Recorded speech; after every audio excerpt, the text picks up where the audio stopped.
Well, Black History Month should be spent in solving problems. Anybody who's having meetings should be talking about how you solve problems. That's two words.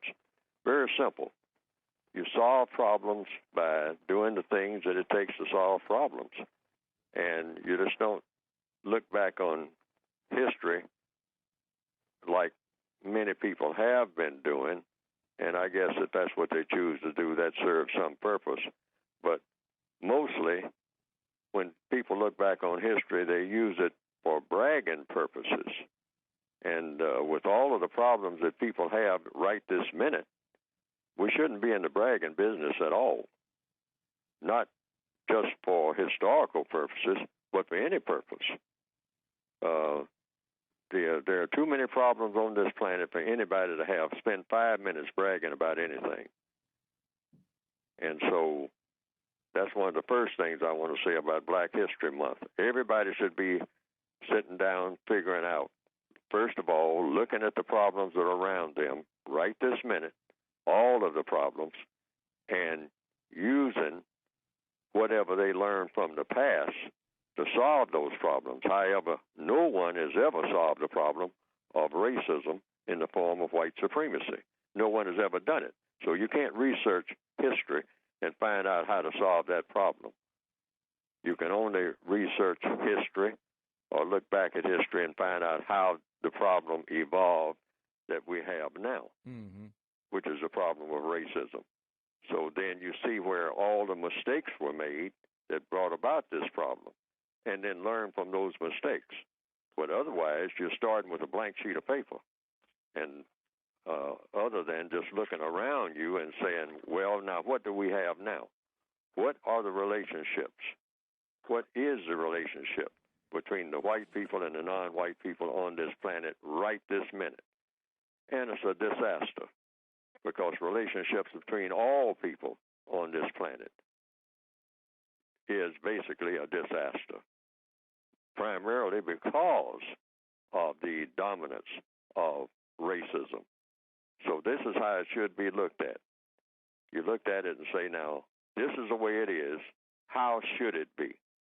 And then start working toward being the way that it ought to be, because it's nowhere close to being the way that it ought to be. I call it the quality relationship. That's what we should be looking at. And there's never been any formula for that.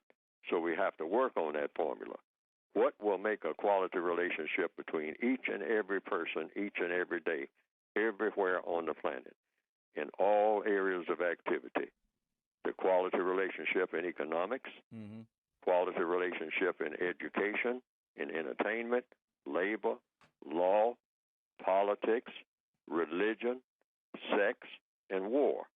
And when you look at what's going on right now, it's nowhere near that. You don't have a quality relationship in religion anywhere on the planet. People are slaughtering each other everywhere about religion.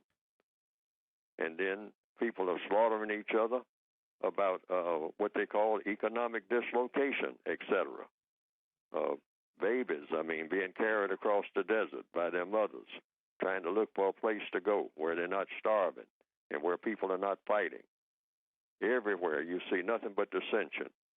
And in a lot of ways, you have a cadre of people who, as far back as anybody can remember, brag about all this dissension. They like war. The white supremacists definitely like it. They like any kind of fighting, and they glorify fighting of any kind.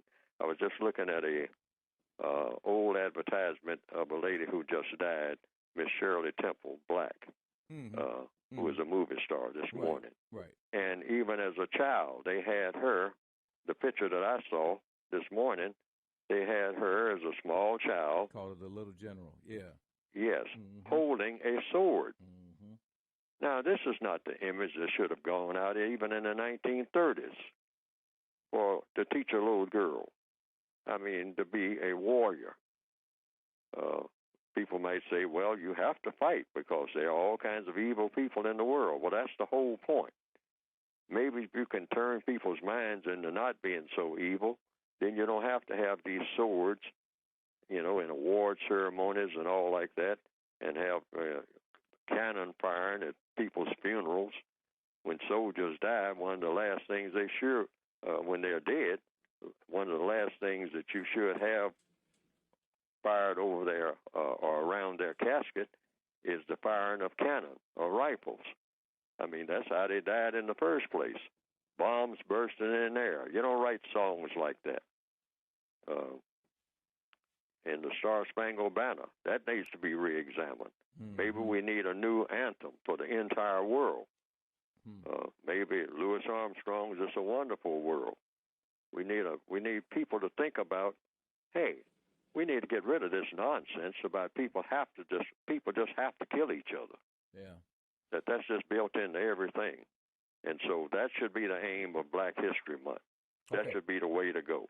All right. And we should have universal man and universal woman rather than racist man and racist woman and their victims, because that's what we have now.